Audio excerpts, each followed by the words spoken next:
Now, if you're wondering where all of Dr. Wily's time and creativity went, it's in this fucking thing. This giant skull-looking shoe that he flies around in this one. And my god, is it annoying. I despise this boss. He fires these huge-ass beams, or balls of energy at you, that he apparently sucked up from Dragon Ball Z. The outset, he's not too difficult.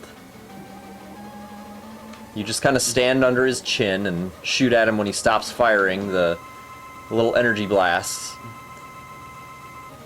And then you have two options. One, you can have a shit ton of energy tanks.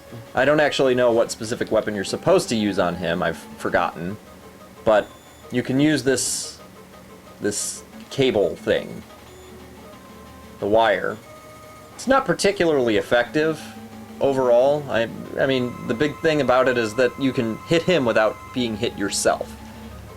But his movements are so irregular that it's difficult to line up properly. And given the fact that I was really just sucking, made it even more difficult.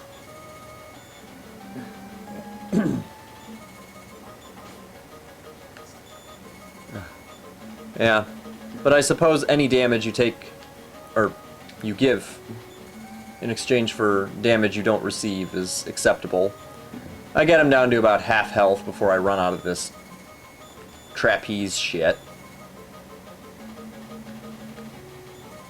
Which is not to say that that's what I would consider a lot or enough. And then I just proceed to try every different weapon I can. I really don't know what you're supposed to use on him afterward, and was more anxious to just kill him than experiment. So if you know, more power to you. A hell of a lot more power to you. But most of your shit just kind of bounces off of him, and I'm sure as hell not gonna jump up in front of that giant gaping maw he's got spitting out energy balls just to try to use the skull shield.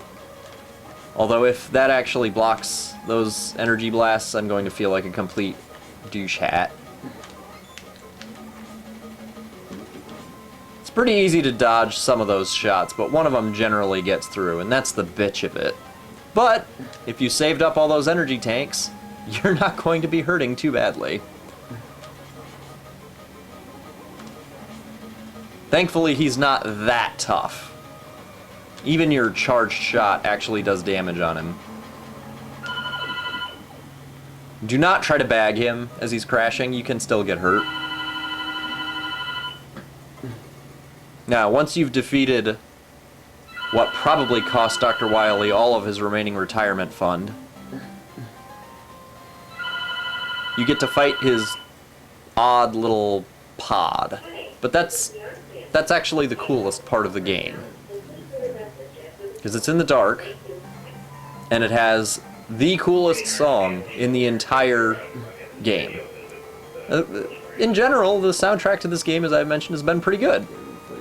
Very good, I would venture to say. But this just kind of tops it all off.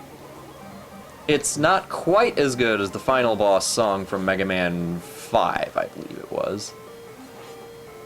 But yes, recharge here, as gay as it is, and as much as they'll give you extra lives in exchange for your time, all you need is the Pharaoh shot. But this is just rad. In general, you can actually kind of just run around and jump around, and he'll run into your Pharaoh shot when it's charged. Hopefully we can get back into focus here.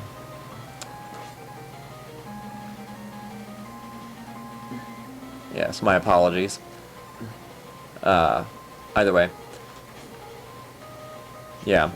Slide around. Actually, it might be a good idea to stay in one place so that he locks onto you. I did not do so. Where he fires from is not necessarily where he is. He can fire that shit from the top of the screen and be on the bottom. As shown. Except that was on the bottom and he was on the top. But yeah, it's in general, it's a good idea to just let him run into it, unless you really get a good view of him. And then force him to bow to you. Force him to bow to the power of capitalism.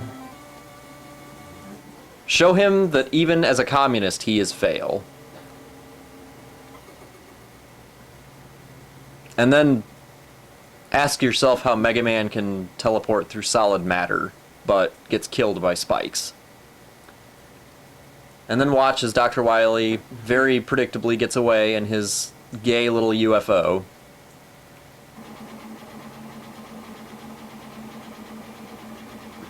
You're treated to your generic castle blows up at the end of the game.